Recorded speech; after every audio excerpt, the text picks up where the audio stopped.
De même que ta gloire remplissait le temple, que ta gloire remplisse ce temple que je suis. Fais de ma vie ce palais où tu demeures, là où tout s'écrit gloire, gloire.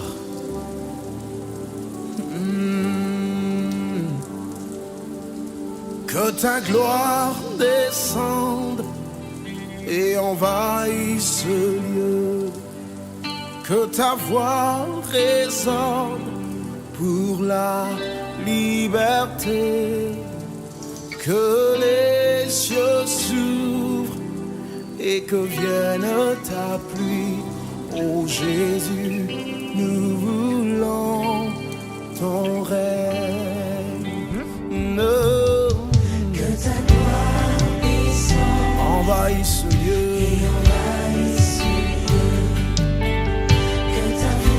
Ta voix est puissante, elle est majestueuse. Ouvre les écluses des cieux et descendre ta pluie.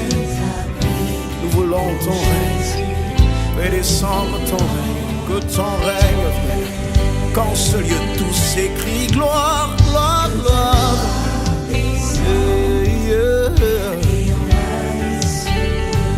Fais entendre ta voix, Seigneur. Ta voix fait trembler le désert. Et que vienne ta pluie, Jésus. Nous voulons ton règne. Envoie ta gloire, nous voulons voir ta gloire. Et envahis ce lieu. Que ta voix résonne et que les chaînes soient brisées, que les captifs soient libérés, que les cieux s'ouvrent et que vienne ta pluie, Jésus. Nous voulons ton règne, nous voulons ton règne. Envahis-nous de ta gloire. Envahis-nous de... Nous allons commencer à bénir notre Dieu. Tu vas commencer à glorifier le nom de l'Éternel. Tu vas commencer à proclamer sa sainteté, son amour infini pour ta vie, pour tout ce qu'il est, pour tout ce qu'il accomplit chaque jour, à chaque instant. Jérémie a dit que les bontés de l'Éternel ne sont point à leur tête, mais elles se renouvellent chaque matin. Et sa grâce est renouvelée pour nous encore ce matin. Il a été avec nous dans cette pandémie, dans cette épidémie. Il nous a protégés, il nous a gardés. Sa main puissante et précieuse a été établie sur notre vie. Nous voilà encore ce matin en train de respirer. C'est pourquoi ensemble nous élevons la voix pour bénir son nom, pour lui dire merci pour tout ce qu'il fait, pour tout ce qu'il a accompli pour nous. Élevons la voix, bénissons notre Seigneur. Dieu, nous voulons célébrer ton nom. Nous voulons proclamer ta sainteté. Nous voulons simplement te dire merci.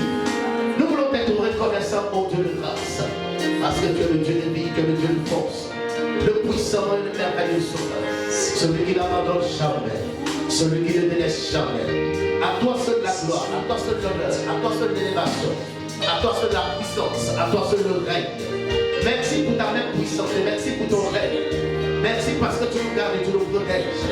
Ta bonne main de grâce est établie sur notre vie durant toute la semaine encore. Nous sommes passés au travers de cette situation et nous voilà encore ce matin dans ta présence. Nous voulons te rendre toute la gloire. Nous voulons te rendre toute la gloire. Nous voulons te rendre toute la gloire. Nous voulons célébrer ton nom. Nous voulons te dire merci pour ta grâce. Nous voulons louer ton Seigneur. Nous voulons célébrer. Nous voulons proclamer.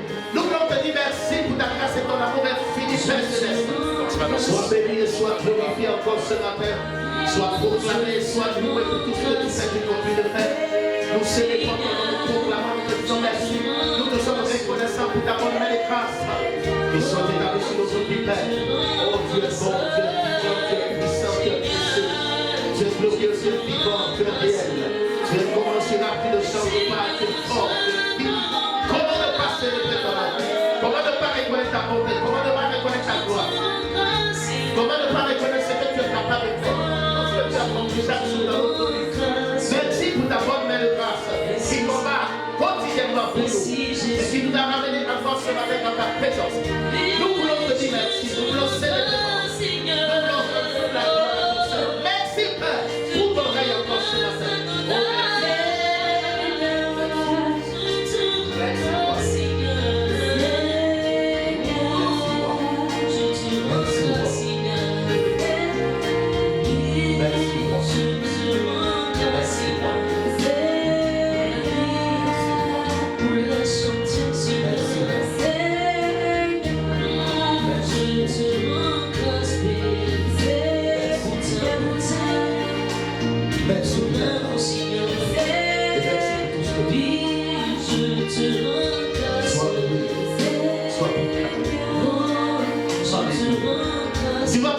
encore avec moi.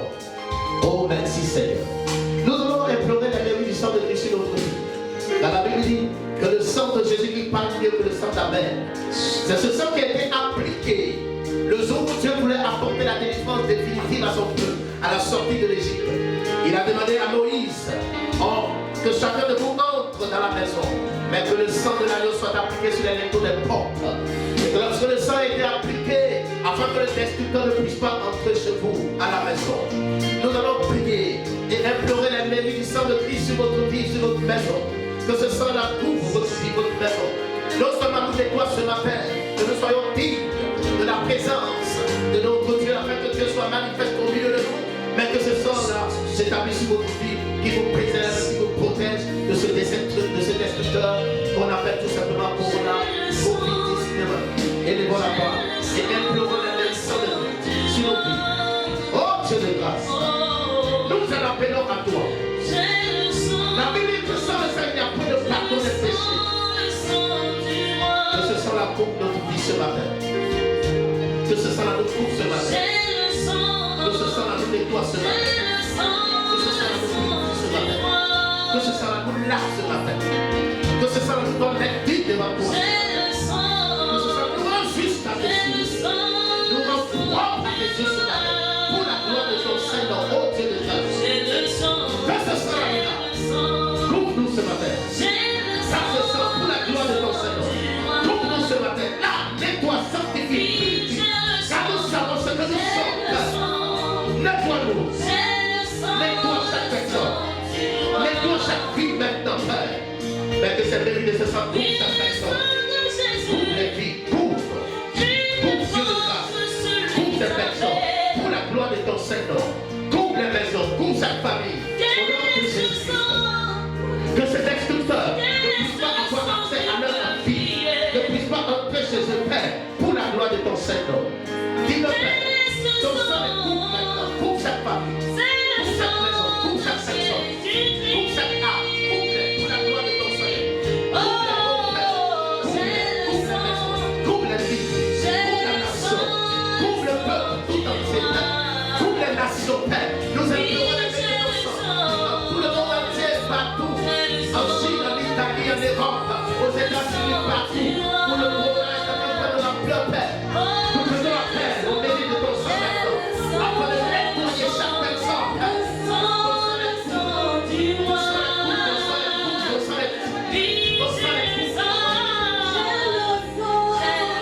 Ton sang les coupe pour la gloire, ton sang les coupe au nom de Jésus, ton sang les coupe, ton sang les coupe, ton sang les coupe, ton sang les coupe.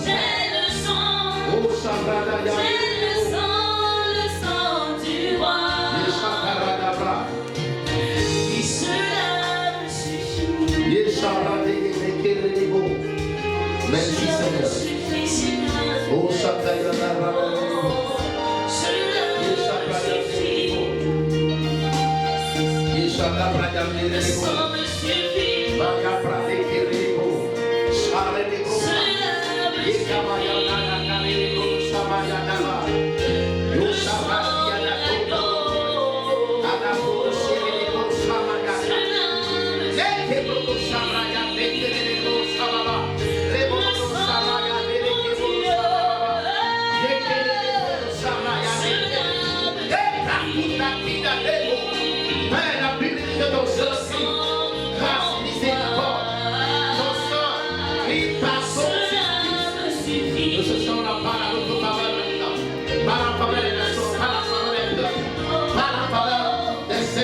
sur la terre, que ce sera pas à notre faveur pour la gloire de ton Seigneur.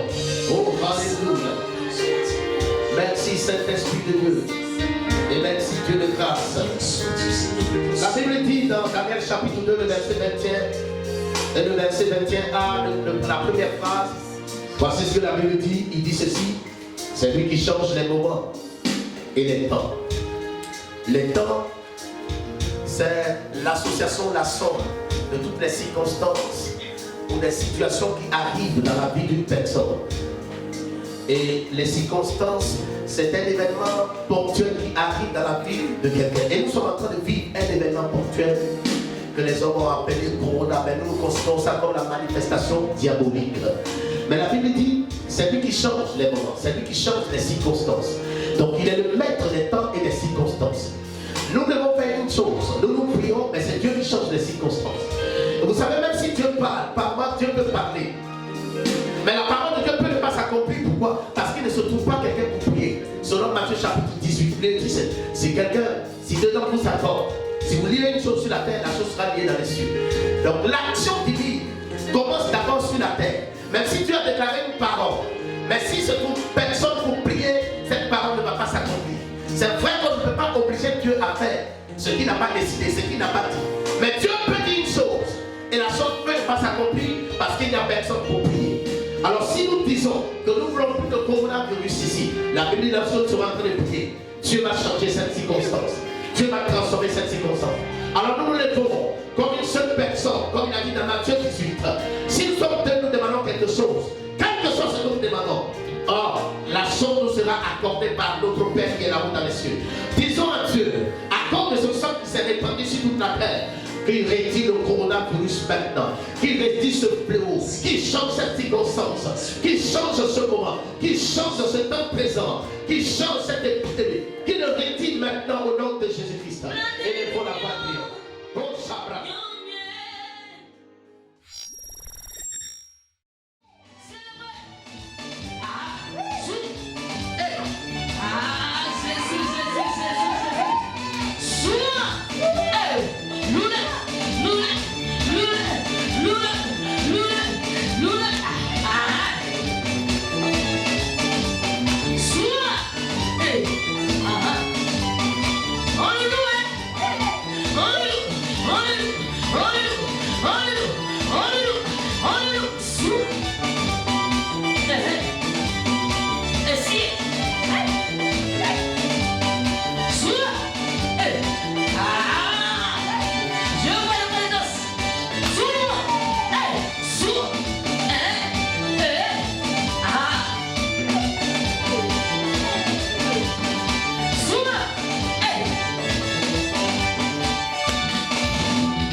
Qui dit que quelque chose arrive? Si c'est l'Éternel qui l'a commandé. Dieu, si tu l'as toi qui l'as commandé, c'est que tu es capable de le rappeler. Au temps de David, dans 2 Samuel chapitre 26, David a péché en faisant le dénombrement. Et tu as dit de choisir 2 ou 3 lieux. David a choisi la peste. Mais la Bible dit, en l'espace d'une demi-journée, il y a eu plus de 70 000 morts. Et David a commencé à prier. Et tu as arrêté l'ange. Tu as arrêté l'ange. Tu as arrêté l'ange. Tu as arrêté l'ange. Et lorsque les gens priaient, tu as dit à l'ange de retirer ta main. Et l'Éternel, nous crions à toi. Dieu de grâce, nous crions à toi. Notre Père qui est dans les cieux, au nom de Jésus-Christ, nous en appelons à toi. Retire ce fléau. Par la séquence qui est derrière ce fléau. Dans le nom de Jésus-Christ. Par la séquence. Par la séquence qui est derrière ce fléau. Par la séquence qui est derrière ce fléau éternel. Comme au temps de David. Quand David a commencé à prier, Père, tu as dit à l'ange, arrête ces choses, arrête ces choses, arrête cela, arrête cela. Oh, Dieu le garde. Réduis ce coronavirus, réduis ce fléau, réduis cette infection. Stop la maintenant. Arrête dans sa progression. Dans les nations, arrête sa progression. Et dans ta main, par la séquence, rappelle le Père pour la gloire de ton nom. Parce que c'est toi qui l'as envoyé. Et tu es le seul capable de pouvoir l'arrêter. Donnez-nous la révélation. C'est celui qui change les circonstances. C'est celui qui change les temps. Change ces circonstances. Transforme cette circonstance. Transforme ce sang. Transforme ce temps. Ce fléau. Avec la promesse. Guéris ceux qui ont été déjà touchés. Guéris ceux qui ont été testés positifs. Touche-les pour la gloire de ton Saint-Nom. Au nom de Jésus-Christ. Dieu manifeste ta gloire. Démontre ta grâce. Souffle sur la vie de ces personnes. Et touche-les. Guéris-les pour la gloire de ton Saint-Nom. Merci Seigneur. Parce que tu le fais. Au nom de Jésus-Christ. Ô Père Céleste. Merci Seigneur. Parce que tu le fais ici. Et ta gloire se démontre pour nous. Et ta grâce se déploie pour nous. Merci Saint-Esprit. Ô Dieu de gloire. Merci ô Saint-Esprit. Nous savons que tu es vivant. Nous savons que tu es puissant. Oh, la Bible dit que vous serez célébrés ainsi que toute votre famille. Vous et votre famille, vous et votre maison. Il n'est pas question que Dieu te sauve toi seul. Mais il y a des parents peut-être qui ne le connaissent pas pour l'instant. Mais ce sont des fils du Père qui ne sont pas encore entrés à la maison. Mais dans les circonstances pareilles, la Bible dit, vous serez sauvés ainsi que votre famille. Tu vas élever la voix et tu vas prier le Seigneur. Que cette grâce-là, à partir de toi, s'étende sur toute ta famille, dans ton village. Ils sont éloignés partout où ils se trouvent, tes frères et sœurs. Même les gens qui ne connaissent pas Dieu. Mais à cause de toi, la parole de Dieu dit, cette grâce-là s'étendra sur leur vie. Alors élevons la voix, que cette grâce, ce salut-là, ce salut contre coronavirus, cette grâce spéciale-là soit manifestée pour tous les membres de ta famille, où qu'ils soient. Et même s'il y avait quelqu'un qui était malade, qu'il soit guéri. Élevons la voix et prions ensemble, Seigneur. Ô Seigneur, nous soumettons la vie de toutes ces personnes sous ton contrôle, selon ta parole. Et ta parole a dit clairement, oh Dieu, je serai sauvé ainsi que toute ma maison, toute ma famille. Éternel, que ta main de grâce soit étendue sur toute ma famille, partout où se trouve, éparpillé partout sur ta terre, partout dans le monde, où qui se retrouve. Je prie ta grâce, ta main puissante soit établie sur la vie. Si je trouvais qu'il y a des gens qui étaient déjà touchés, relève-les, guéris, restaure, restaure, revitalise, transforme, guéris, au nom de Jésus-Christ.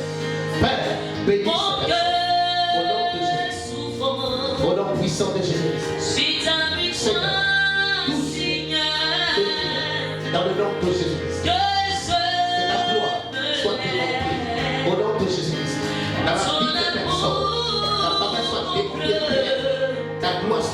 manifester paix. Tous, préserve-les tous. Préserve-les tous. La douceur. Manifestation. Oh Dieu de grâce. Que c'est difficile de paix.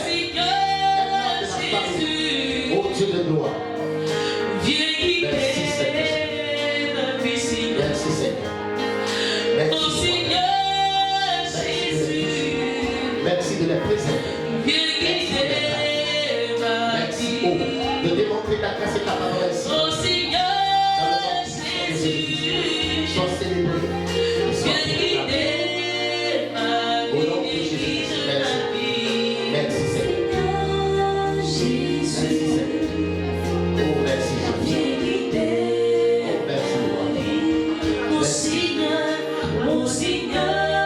Merci. Merci Lord. Oh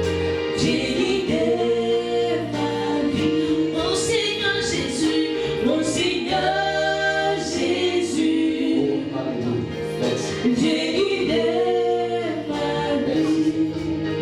Si ce n'est toi, Seigneur, que je loue sur ces terres, alors pourquoi Tu vas te tenir debout avec nous et tu vas commencer à adorer ton Seigneur.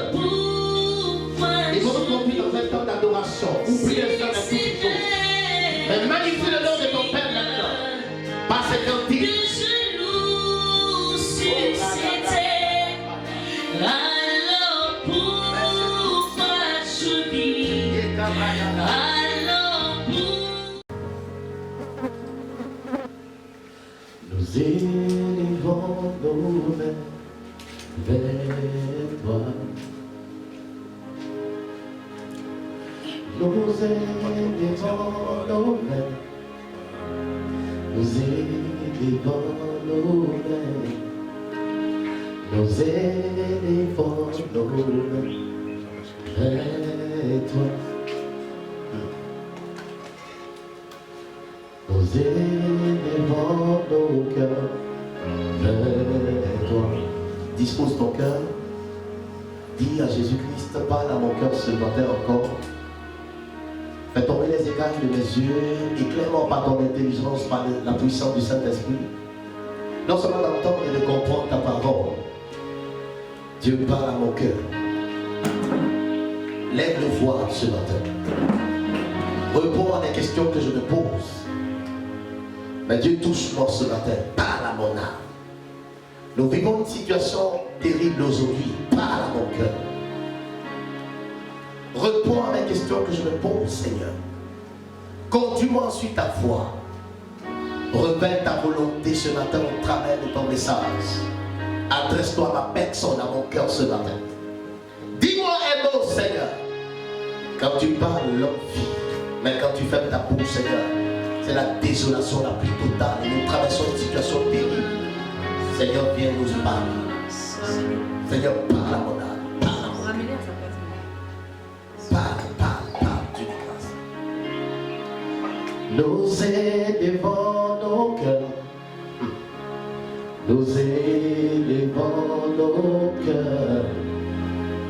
Nous élevons nos cœurs vers toi.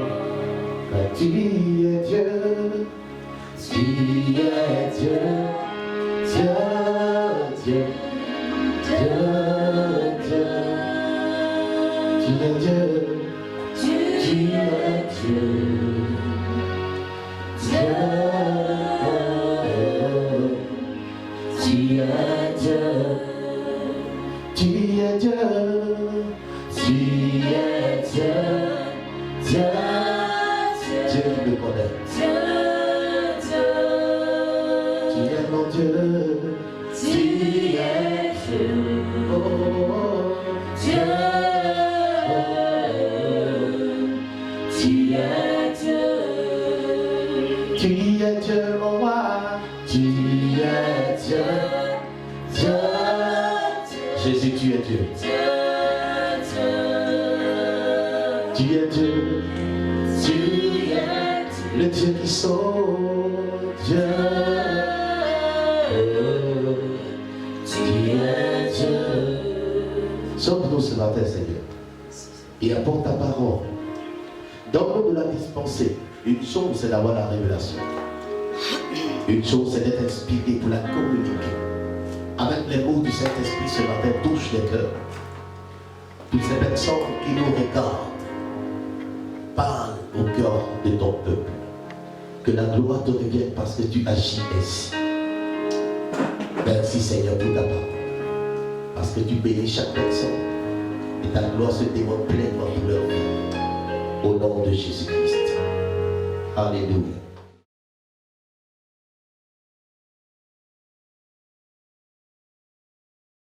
De Pharaon face à la parole que Dieu a donnée à son serviteur. Afin que la Bible dit, quand Dieu a dit à Moïse, étends ta main. Suivez bien mon regard et comprenez ce que nous sommes en train de dire. Quand Moïse a étendu sa main, la Bible dit, le vent d'Orient a soufflé toute la nuit. Et au réveil, on a trouvé tout le pays d'Égypte qui était rempli de sauterelles. Et les sauterelles étaient en telle quantité que la terre était assombrie. Et il est resté aucune plante verte dans le pays d'Égypte. Et Pharaon appela Moïse et lui dit, nous avons péché. Cette fois, prie pour nous, implore ton Dieu afin qu'il puisse retirer. Donc ça veut dire que le fléau qui est apporté par le vent d'Orient, à cause de l'incrédulité, ici précisément c'est à cause de l'incrédulité de Pharaon. Donc quand on parle de l'incrédulité, c'est que la parole de Dieu a été prononcée. Et donc l'incrédule, c'est celui qui connaît la vérité, mais qui décide de faire ce que lui, il a envie de faire. Donc on parle de crédule, on parle de rebelle. Donc le vent d'Orient a apporté les sauterelles à cause de la rébellion, de l'incrédulité. Du fait que Pharaon refuse d'accepter la parole, la vérité qui a été proclamée. Donc le fléau qu'a envoyé ici en Exode chapitre 10 est dû au fait qu'il y avait un péché. Je vous explique. Nous lisons ici Genèse chapitre. Je vous conduis dans la parole de Dieu afin que vous compreniez le message, ce que nous voulons dire. Nous sommes en train de vivre aujourd'hui un phénomène, quelque chose qui est apparu comme ça dans le monde entier.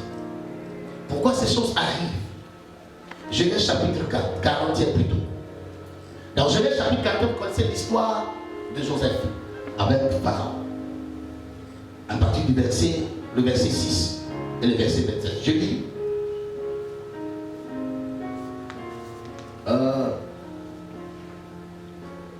D'abord, je commence au verset 1. Genèse chapitre 41. Il arriva après 2 ans entiers que Pharaon eut un songe. Voici qu'il se tenait près du fleuve. Voici que du fleuve montait cette vache pierre. Et à voir, et fort grasse. Et elle se mit à paître dans la prairie. Et voici cette autre vache montait du fleuve après elle, laide à voir et fort maigre. Et elle vint se placer à côté des vaches qui étaient sur le bord du fleuve. Et les vaches laides et maigres dévoraient les 7 vaches belles et grasses. Et Pharaon cédait. Et il se rendormit et songea une seconde fois. Et voici 7 épis montaient d'une même tige, gras et beau. Et voici 7 épis maigres et brûlés par le vent d'Orient. Germaient après ceux. Et les épis maigres engloutirent les épis gras et pleins.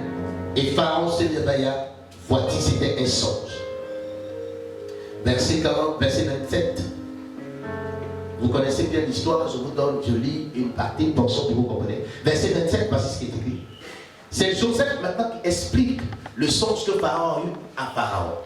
Et Joseph lui dit, le verset 26 et le verset 27, il lui dit ceci. Les 7 belles vaches sont 7 années. Et les 7 beaux épis sont 7 années. C'est un seul et même songe. Verset 27. Et les 7 vaches chétives et laides qui montaient après, elles sont aussi 7 années. Et les 7 épis vides, brûlés par le vent d'Orient, seront 7 années de famine. C'est ce que j'ai dit à Pharaon. Dieu a fait voir à Pharaon ce qu'il va faire. Voici, il va bénir 7 années de grande abondance dans tout le pays. Et c'est cette année de famine lui succédait. Et toute cette abondance sera oubliée au pays d'Égypte. Et la famine s'installera. Vous voyez, il dit cette année d'abondance qui vont être englouties par cette année de sécheresse, mais qui est amenée par le vent d'Orient. Par le vent d'Orient. Je vous lis dans le livre de Jean un dernier passage et puis nous allons donner une petite explication et nous allons terminer par Jean chapitre 27. Souffrez qu'on lise la parole de Dieu parce que quand on ne lit pas la Bible, nous voulons vous montrer l'importance d'être toujours connecté à votre Bible. Aujourd'hui, si c'est plus facile de lire la Bible parce que ça se trouve partout sur les smartphones, on doit être à même de pouvoir être des personnes que Dieu utilise de façon extraordinaire aujourd'hui parce que nos portables sont toujours dans nos mains, donc on doit en profiter au maximum pour être connecté à notre Dieu. Jean chapitre 27, à partir du verset 13, je lis ceci. Voici le sort que Dieu réserve à l'homme injuste, l'héritage que les violents reçoivent du puissant. Si ces enfants se multiplient, c'est pour l'épée. Ses descendants ne se rassasieront pas de pain. Ses survivants sont enterrés à peine décédés. Ses veuves ne pleurent pas. S'il amasse de l'argent comme de la poussière, qu'il entasse les habits comme de la poudre, il entasse, mais c'est un juste qui s'en vêtira. Un innocent aura son argent en partage.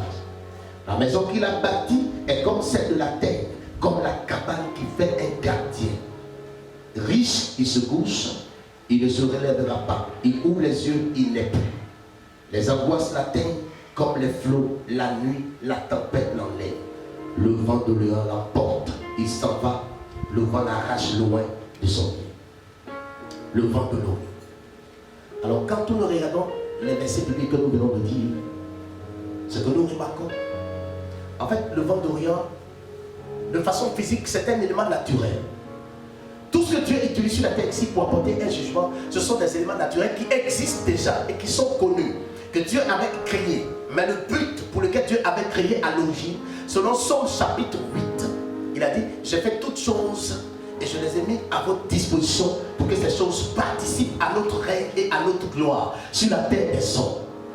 Voyez-vous, ces éléments comme le soleil, la lune, les étoiles, la terre. Moïse a parlé à la terre. Bon, ce n'est pas un fait nouveau, mais ce sont des éléments qui entendent et qui voient. Les arbres, l'eau, toutes ces choses-là ont été créées pour notre bonheur, pour notre grâce, pour notre gloire. C'est pourquoi en Romains chapitre 9, lorsque l'homme a péché, il est dit que ces éléments-là aussi participent à notre péché sans qu'eux, ils ne soient directement, et qu'ils aient directement péché, mais parce qu'ils sont sous notre contrôle et le péché de l'homme a effet sur eux. Donc, ce sont des choses que les éléments de la nature qui sont là pour notre propre bien. Voyez? Mais l'ennemi les utilise contre nous parfois. Imaginez-vous un jour, je vous fais une petite ouverture, imaginez-vous un jour que le diable dit au soleil, si tu brilles et que telle personne marche sur toi, que les rayons du soleil soient comme du feu qui consume tout dans sa vie. Et toutes les fois que le rayon du soleil va te toucher, tout dans ta vie se détruit. C'est pourquoi dans Somme 19, que la nuit en donne instruction à la nuit, que le jour en donne instruction au jour. Donc si un sorcier par exemple, les sorciers utilisent ce phénomène-là pour pouvoir tuer des chrétiens qui ne sont pas bien à faire. Des personnes qui ne sont pas bien à faire. Et qu'est-ce qu'il fait? Il peut parler à la terre. La terre, si telle personne là marche sur toi, je ne sais pas où il se trouve, mais ramène-le-moi au village. Il se trouve quelque part en Europe, je ne sais pas où, mais du coup il a envie de venir au village. Il ne sait pas pourquoi, il a envie de venir dans son pays. Et il se déplace, il vient parce que les gens l'attendent là pour le tuer. Juste parce que quelqu'un qui connaît un principe biblique l'a appliqué. Vous voyez, le principe biblique, on n'a pas forcément besoin d'être chrétien pourvu que tu le connaisses. C'est pourquoi Jésus a dit clairement dans Marc chapitre 11, verset 23, que si quelqu'un regarde une montagne et ne doute pas de ce qu'il dit, mais qui dit à la montagne, ôte-toi et déplace-toi. S'il ne doute pas dans son cœur, il n'a pas dit chrétien, il dit quelqu'un. Il n'est pas un pasteur, il n'est pas un prophète, il n'est pas un archibishop, quelqu'un. Pourvu que tu saches que tu es quelqu'un, que tu te fasses confiance. Il y a des choses dans la Bible. Vous voyez, si il dit quelqu'un, si tu dis, tu parles, tu crois ce que tu dis, pas que tu aies reçu une révélation particulière, mais tu vois la chose s'accomplir. Alors imaginez-vous qu'un sorcier dit qu'il vienne au village, ou bien qu'il parle à l'eau. s'il te boit, dans n'importe quelle occasion tu te bois, que l'eau toi soit un poison, parce que l'eau c'est l'élément qui passe directement dans le sang. Vous voyez, c'est des choses comme ça que nos ennemis utilisent. Eux c'est des copistes, mais c'est nous qui avons l'original. Alléluia. Amen. Voyez-vous? Donc, ce sont des choses ce sont les éléments qui... Donc, le vent de l'Orient est un élément de la nature que Dieu avait créé qui était là. Et c'est un événement, c'est quelque chose qui existe vraiment à l'Orient. Quand vous arrivez à l'Orient, on leur donne ici, dans ce passage de Jean, on lui donne un nom. Il s'appelle Simoun. Simoun, c'est un vent empoisonné qui se tient à une certaine hauteur dans le ciel, qui est là effectivement, et qui souffle parfois à l'Orient. Quand ça descend, quand ça commence à souffler, si ça souffle, si ça vient, que ça souffle Simoun, c'est un vent empoisonné. Quand ça souffle, la seule façon de se protéger de ce vent, c'est de tomber son visage dans le sable, de sorte que tu ne puisses pas le respirer et que ce vent-là passe sur toi. C'est la seule manière de se protéger de ce vent. Et ce vent, quand il souffle sur toi, que tu le respires, il a la capacité de décomposer le corps de la personne qui l'a tué en un temps record. Vous voyez, ça a des caractéristiques un peu avec les histoires de coronavirus. On est obligé de se protéger le visage pour ne pas respirer l'air, ou du moins quand on respire l'air, que l'air soit purifié. Donc quand on regarde ça et on regarde coronavirus, on sait que c'est un vent, parce qu'on parle de ne pas respirer le vent. Mais comment est impossible de ne pas respirer le vent? Donc, mais ce vent-là est toujours déclenché à cause du péché. Il est tenu quelque part à une certaine hauteur dans le ciel, mais il se met en marche quand il y a un péché quelque part. Il n'est pas toujours mauvais. C'est nous. Il n'est pas toujours mauvais. Vous comprenez? Il n'est pas toujours mauvais. Vous voyez? Donc quand vous partez en Orient, c'est ça. L'unique moyen de pouvoir s'en sortir, c'est de te jeter le visage par terre dans le sable quand il est en train de souffler dans le désert. Et je vais vous montrer quelque chose pour que vous compreniez de quoi nous voulons parler. Je vous lis un dernier passage dans le livre d'Exode. Exode chapitre 14, verset 21. Je crois que tout le monde connaît bien ce passage-là. C'est le jour de la traversée de Moïse avec le peuple juif. Ils arrivent au bord de la mer quand ils ont fui, quand ils sont sortis de l'Égypte. Ils arrivent là, et le bras de la mer qu'ils ont croisé là, c'était un bras dans sa largeur, dans la traversée, dans la largeur, c'était un bras qui avait une largeur de 2 à 3 km. Donc il devait traverser l'eau sur une distance de 3 km. Donc vous imaginez la profondeur de l'eau. On n'est pas ici, mais l'eau qui fait 3 km qu'on doit traverser. Donc quand ils sont arrivés devant cette mer-là, voyez-vous, le truc était de fait de telle sorte que c'était comme une gorge. On appelle ça une gorge. Une sorte de grotte. Il y a une seule entrée, il y a une seule sortie. Vous partez, vous rentrez. Là où vous êtes passé, vous entrez là. Quand vous entrez là, vous sortez devant, sur la plage. Mais il n'y a pas d'autre voie de sortie là-bas. Là où vous êtes sorti, c'est là où vous êtes entré. Et quand ils sont entrés là, le peuple égyptien est venu avec l'armée et ils ont barré derrière. Donc, voici les Égyptiens avec l'armée d'élite de Pharaon derrière. Et voilà devant eux, voici une mer qui s'étend sur 3 km. Ils ne peuvent pas le traverser à la nage avec tous les bagages qu'ils ont. Les enfants et tout ce qu'ils ont pris à l'Égypte, parce qu'ils ont détruit carrément l'Égypte avant de sortir de là. Alors, voici ce que Dieu fait. Moïse voulait pleurer. Les gens ont commencé à pleurer. Ils ont dit à Moïse, c'est ce qu'on t'avait dit là. Il y avait de la tombe en Égypte. Pourquoi tu l'as conduit dans le désert pour que tout le monde? Et Moïse voulait pleurer. Et Dieu lui a dit quelque chose. Il dit, Moïse, qu'est-ce que tu fais là? Dis à ce peuple de s'asseoir. Car ce peuple que vous voyez, ces Égyptiens que vous voyez, vous ne les verrez plus jamais. Dans Exode chapitre 14, voici ce que Dieu dit, au verset 21. Voici ce que Dieu dit à Moïse. Il dit, Moïse, que de pleurnicher, lève ton bâton, tends-la sur l'eau et fends-la. Appelle le vent de l'Orient. Et elle dit, Moïse étendit sa main sur la mer. Et l'Éternel put refouler la mer par un violent vent d'Orient qui souffla toute la nuit et mit la mer à sec. Les eaux se fendirent Et les fils d'Israël entraient au milieu de la mer sur le sec. Et les eaux étaient pour eux une muraille à droite et à gauche. Voyez? Le même vent que lorsque Moïse a invoqué en Égypte, a envoyé les sauterelles, a envoyé toutes sortes de plaies. Le même vent, dans ce contexte ici, il change de nom, il s'appelle Kadim. Quand il devient mauvais, il s'appelle Simoun. Mais quand il devient bon, il s'appelle Kadim. Le même vent a la capacité d'être bon et a la capacité d'être mauvais. Le même vent, il prend la forme de Simoun quand il voit le péché. Mais il prend la forme de Kadim. Le même vent a envoyé la plaie en Égypte. Mais pour le peuple de Dieu, il a ouvert la mer en deux. Et les gens ont traversé. Vous voyez, ce vent-là, sa manifestation, son effet, est fonction du péché qui existe en cet endroit. Il peut être bon, il peut être méchant, il peut être mauvais. C'est-à-dire, l'efficacité ou bien l'effet de ce vent en ce lieu est fonction des péchés, des personnes ou du peuple qui vit là. C'est pour cela que le coronavirus n'a pas le même effet dans toutes les nations, parce que c'est un vent et qui a fonction, qui la gravité ou sa méchanceté est due au péché qui se manifeste là. Et la seule manière d'arrêter ce vent, c'est d'invoquer l'Éternel. Il n'y a que la repentance qui peut arrêter ce vent. Et donc, si on ne comprend pas cela et qu'on ne revient pas vers l'Éternel, parce que c'est Dieu qui déclenche ce vent. Ma Bible dit dans Lamentation chapitre 3, le verset 37, qui a dit que quelque chose arrive si ce n'est l'Éternel qui l'a commandé. Et si Dieu commande quelque chose, quand il commande, la chose existe. Quand il dit, la chose arrive. Psaume 33, verset 9, il dit que la chose arrive. Il ordonne et elle existe.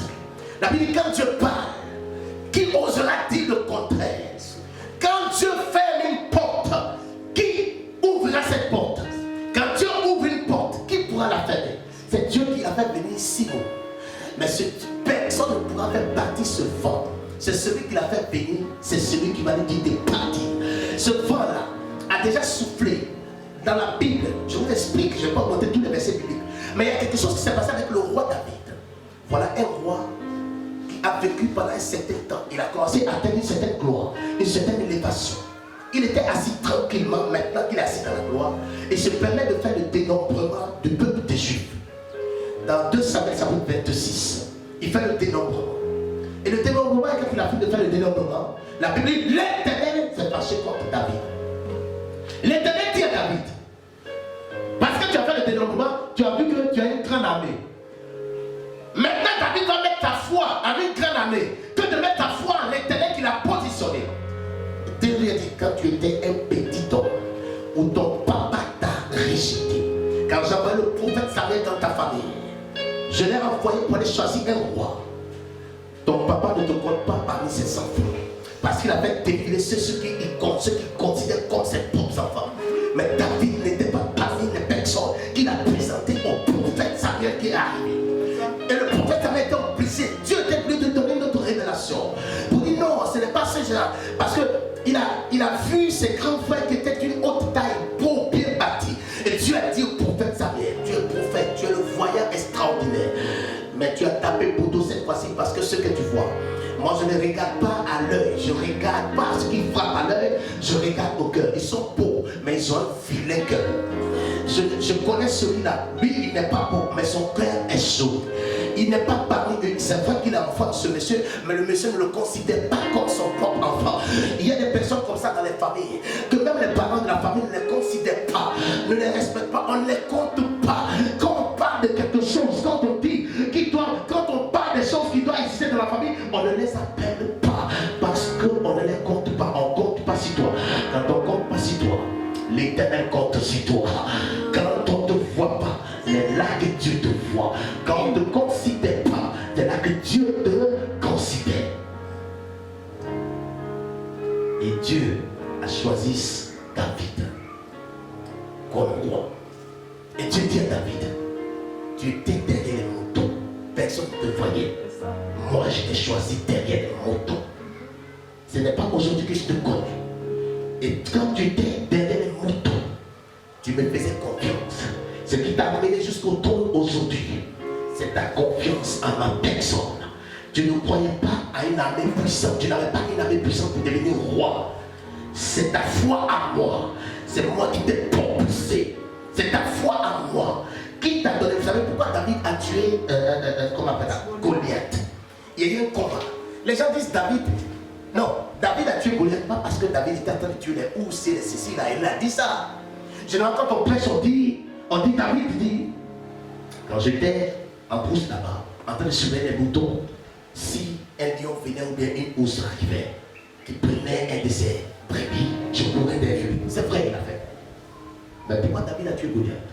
Il a été dit à Abraham, le père d'Israël, en faisant alliance avec Abraham, il a donné une parole. Il dit, si parmi vous, il y a un incirconcis, si je fais alliance avec vous aujourd'hui, si parmi mon peuple, il y a quelqu'un qui n'est pas circoncis, celui-là sera réconcilié par la mort. Moi, Dieu, je vais le tuer. Maintenant, voilà le peuple de Dieu qui était rassemblé là. Et là où le peuple de Dieu est rassemblé, Dieu y est. Voilà Dieu, Goliath au milieu du peuple de Dieu. C'est pourquoi David a dit, il a dit à Dieu, c'est incirconcis. Pourquoi il dit incirconcis? Parce que Dieu avait dit au préalable que s'il est incirconcis, il va le tuer lui-même. Comme David connaissait la parole de Dieu, il a montré à Dieu, dit, voilà un incirconcis qui se trouve au milieu de nous. C'est pourquoi David a pu tuer Goliath. Ce n'est pas une armée qui l'a tué, mais c'est sa connaissance, la révélation qu'il a de la parole de Dieu. Quand tu connais, tu n'as pas peur des fléaux. Quand tu as la révélation, tu peux aller de l'avant. Ce David-là, aujourd'hui, il se trouve dans la gloire. Il laisse ces histoires de révélation. Il est devenu trop sophistiqué.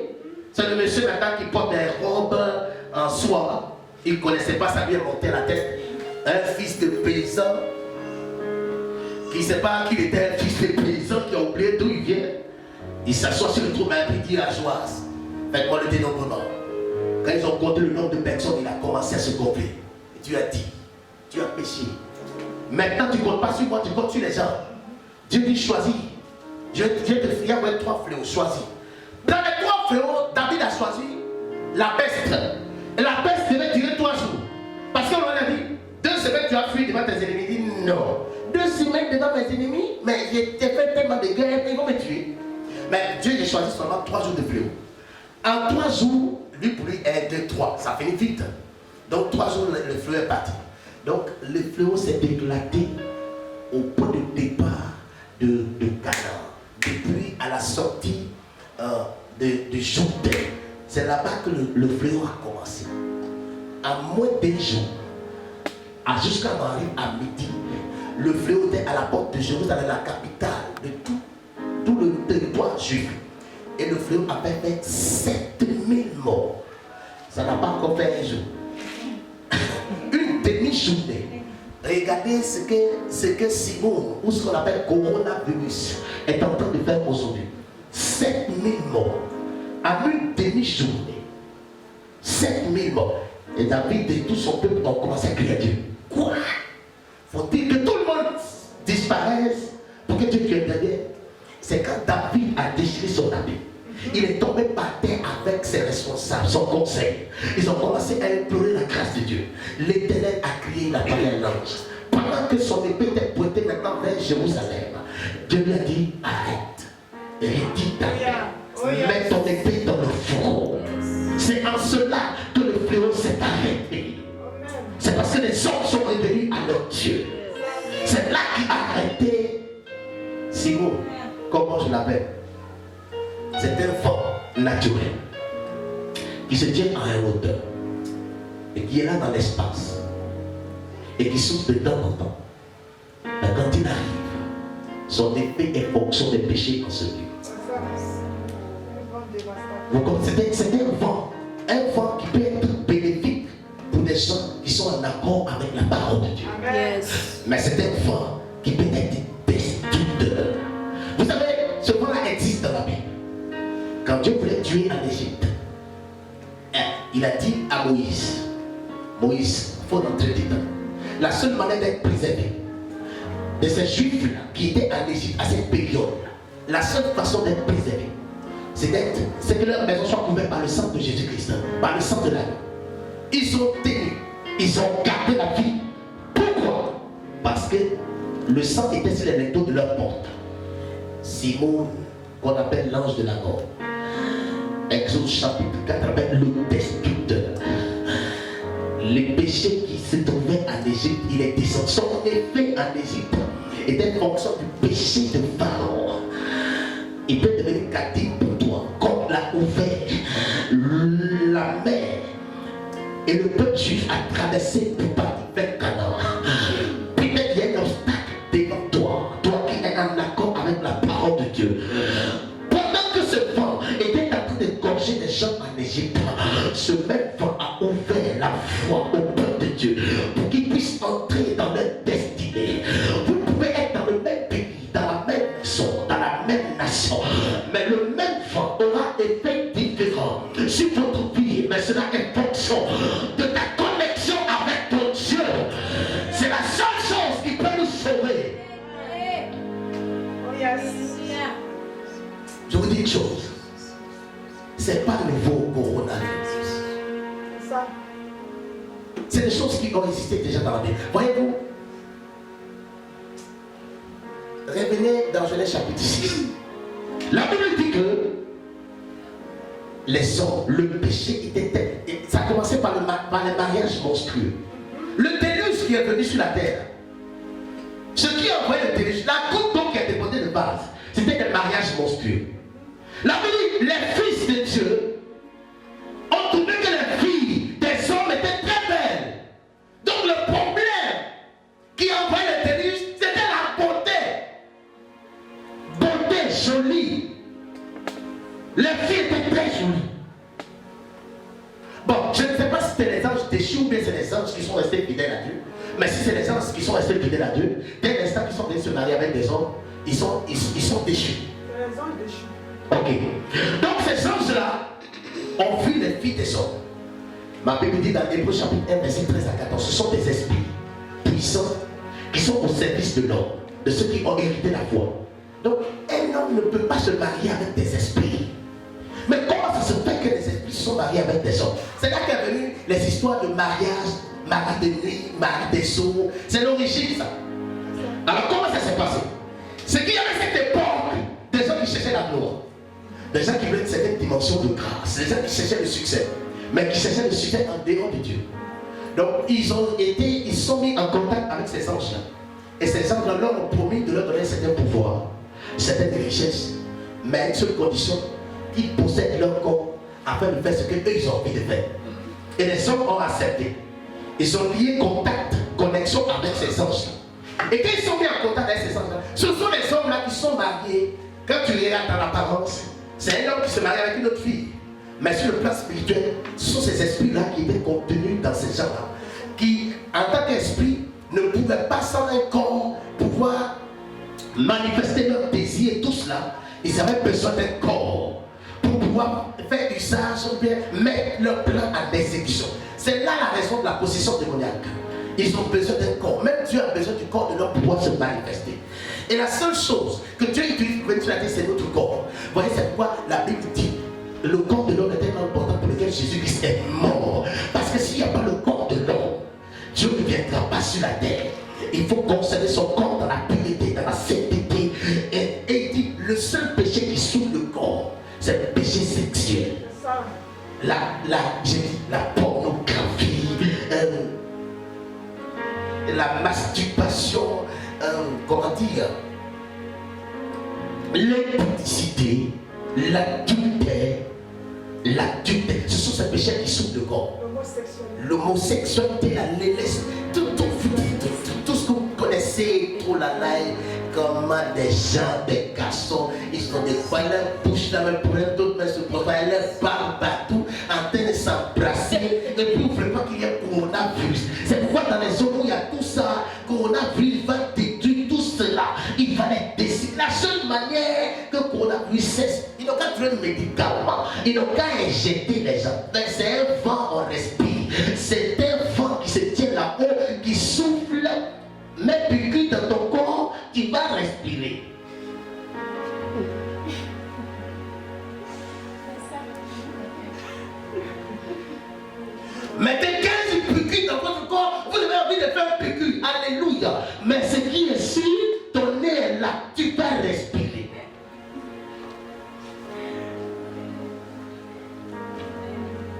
Il tue. Pourquoi quand le coronavirus tue des gens, on ne donne pas le corps?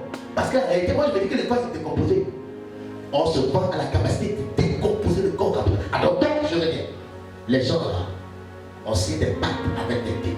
Voyez aujourd'hui, en Côte d'Ivoire ici, dans cette pratique qu'on dit des boudeurs, on a vu des femmes ou des copines des boudeurs qui ont fait des enfants dont la tête était des lézards. Des têtes, c'est serpents. La tête, c'est grenouille. Pourquoi on fait un enfant et puis sa tête est grenouille? C'est que le Dieu que celui-là adore là, c'est ce Dieu-là qui est grenouille, c'est lui qui lui donne la chair. Mais en couchant avec la fille, c'est ce démon-là qui couche en vérité avec la fille. Et c'est ce qui s'est passé à l'origine. Donc la Bible dit, quand les hommes ont fait ces connexions, ils ont commencé à se marier avec des filles. Mais en réalité, ce n'est pas un homme qui se mariait, ce sont ces esprits qui se mariaient avec des filles. Dieu appelle ça un mariage monstrueux. Vous savez ce qui s'est passé? Des gens sont nés de cette union-là. C'est ce qu'on appelait des géants. Dans l'histoire du monde, on appelait les géants. On les appelait les dieux. D'autres on appelait les Zeus. Comment on appelle? Dans l'histoire de l'humanité, vous connaissez les noms des gens. Voilà. On les appelait des gens inculs, qu'on a regardé des filles. Voilà, ce sont des personnes modernes. C'est des gens qui ont une force, qui sont animés d'une force extraordinaire. Mais il y a une particularité. La Bible précise là-bas dans Genèse chapitre 6. Et la violence avait envahi toute la terre à cause de cette catégorie d'hommes. C'est-à-dire l'homme a été dépravé. L'homme a été cloné. C'est pas aujourd'hui que le clonage est là. Les scientifiques pensent que c'est eux qui sont les premiers clonages. Mais dans la Bible, il est écrit clonage. Ils ont fait clonage. Donc les gens qui sont sortis de cette union sont des gens violents. Et la violence, Dieu a décidé de détruire la terre à cause de quoi? À cause de la violence. Mais c'est venu à cause de quoi? De ce mariage monstrueux. Mais quand vous regardez aujourd'hui partout, même dans l'église, des hommes se mariaient des hommes. Des pédés qui sont assis sur la chaise en train de presser la part. Des pédés. Ils ont transformé l'usage normal des choses en des pas. Ils se sont enflammés contre les uns les autres. Et vous ne voulez pas être des coronavirus. Ils n'ont pas trouvé le médicament, ils n'ont pas trouvé. Mais pas coronavirus.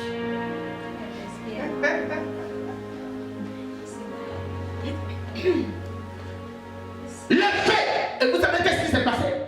Dieu a envoyé le déluge. Quand Dieu avait annoncé le déluge, par la bouche de Noé, les gens ont dit, mais ce Dieu là c'est fou. Pendant 100 ans, il t'a fait couper, construire l'âge. 14 mètres de hauteur, 37 mètres de long. C'est pas, c'est 104, 110, bon, je ne vais pas me tromper, c'est une centaine de longueur. Mais 14 mètres de hauteur. Ce vieux-là, il n'est jamais allé à l'école, on lui a appris la mathématique pour calculer les angles et tout ça. Dieu lui a montré. Il a construit. Pendant 100 ans, il prêchait pendant qu'il construisait. Il disait des gens, le déluge va arriver. Les gens se moquaient. Lorsqu'il a fini de construire l'arche, Dieu lui a dit, appelle tous les animaux 2 par 2, ils n'ont qu'à rentrer. Les animaux sont rentrés 2 à 2 dans l'arche. Bon, l'amour de Dieu était que quand Dieu dit, quand Moïse a dit, par exemple, aux escargots de rentrer dans l'arche, même si l'escargot était à 1 kilomètre de l'arche, combien de temps l'escargot va prendre pour pouvoir venir jusqu'à rentrer dans l'arche? Tout ça, c'était pour que les hommes puissent se repentir. Une tortue, elle peut prendre combien de temps parce qu'on ne les obligeait pas chacun marcher à son rythme. Oh, c'est pour ça qu'il dit que l'escargot est rentré. Même la tortue est rentrée. C'est que toi aussi tu vas rentrer. Mais à ta manière, à ton temps, comme il faut. Personne ne va rester dehors. Toi tu entends. Curieusement, le lion est rentré. Le caïman est rentré aussi. L'alligator est rentré. Mais on ne m'a pas appris par la Bible que dans ce bateau, le lion a dû manger le caïman. Où le caïman, personne ne se dévorait. Quand ils étaient dehors, ils avaient un comportement. Quand ils sont entrés dans l'arche, ils avaient un autre caractère. Ta présence dans l'arche change ton caractère. Tu deviens une autre personne. Quand ils sont sortis de l'arche, maintenant il y a un autre caractère. Maintenant que tu entres dans l'arche, en Christ, les choses anciennes sont passées. Toutes choses deviennent nouvelles. Et pour dire, nous avons connu un homme. Selon la chair, aujourd'hui nous le connaissons plus comme ça. Mesdames et messieurs, Dieu ferma la porte. Amen. Ce n'est pas Moïse et comment on appelle ça? Noé qui avait la clé. C'est vrai qu'il a construit, mais il n'avait pas la clé. Et ce n'est pas lui qui a fait, c'est Dieu qui a fait. Quand il fait, personne ne peut ouvrir. Quand il a fait de fermer, il a commencé à pleuvoir. Oh, il pleuvait. Et la pluie est montée.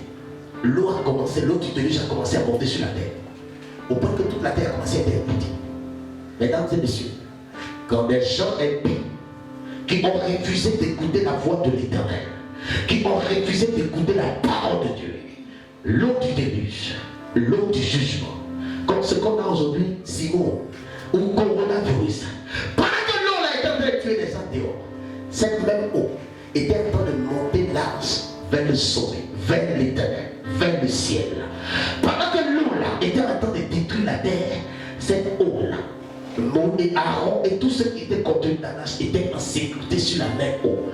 Elle a la capacité de détruire, elle a la capacité de préserver d'autres personnes. Elle peut être en train de détruire d'autres, mais elle est toujours en train de lever d'autres personnes qui sont en contact avec Dieu. Et c'est ce vent-là, coronavirus. Pendant que les gens sont en train de détruire, il faut que d'autres personnes tombent pour que d'autres personnes montent. Ceux qui vont tomber, mais toi tu monteras parce que tu reviens vers ton Dieu, tu monteras. Il a dit mon serviteur montera.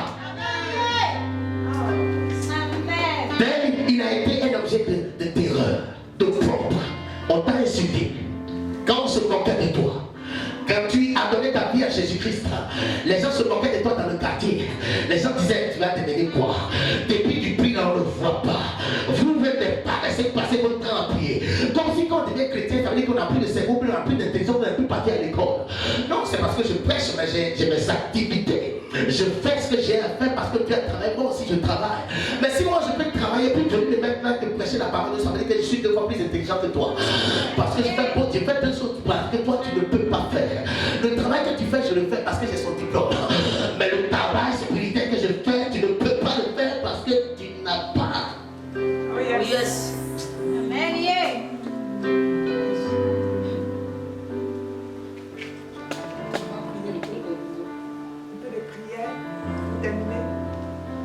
Terminer, puis tu crois dans la prière. Ok. Alléluia. Éternel Dieu Tout-Puissant.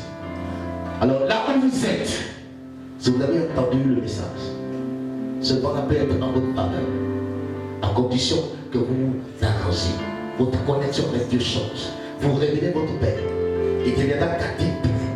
Et comme il a ouvert une voie pour Israël, il ouvrira la voie. Comme il a élevé Noé, il sera en train de vous lever, de vous élever dans la gloire. Parce que vous avez entendu la parole que vous êtes revenu vers Dieu. Quittez dans l'impudicité, dans l'idolâtrie. Quittez dans la fornication, dans l'adultère. Révélez vers votre Dieu. Reconnectez-vous. Divorce sera transformé en caddie. Il va te lever. Et toi, qui es dans le Seigneur, et les gens sont en train de se moquer de toi, ce vent-là est venu pour toi, pour que toi tu sois élevé, que tu connaisses une certaine dimension de gloire. Il y avait des gens qui étaient positionnés devant toi, qui n'avaient pas le droit d'être là, mais à cause de la corruption du monde, ils sont assis à la place. Et l'Église dit, verset 5, ça dit, je connais une erreur sur la terre des hommes. Les pères sont à terre, les insensés sont sur les postes qui ne maîtrisent pas. Ces insensés, souvent, c'est la plupart du temps, c'est des homosexuels, c'est des... Mais ils descendront en lieu de place, tu monteras au nom puissant de Jésus-Christ. Seigneur, nous revenons vers toi par ce message. Nous venons vers toi. Nous avons entendu ta voix. Nous voulons que le coronavirus soit un vent qui ouvre des portes pour nous. C'est pourquoi nous en appelons à toi, roi de roi. Pour toutes ces personnes qui nous regardent et qui sont en train de revenir vers toi, en train d'adresser la parole. Dieu de gloire, démontre ta parole. Relève-les, sauve-les, qu'ils vivent la gloire et qu'ils vivent la grâce.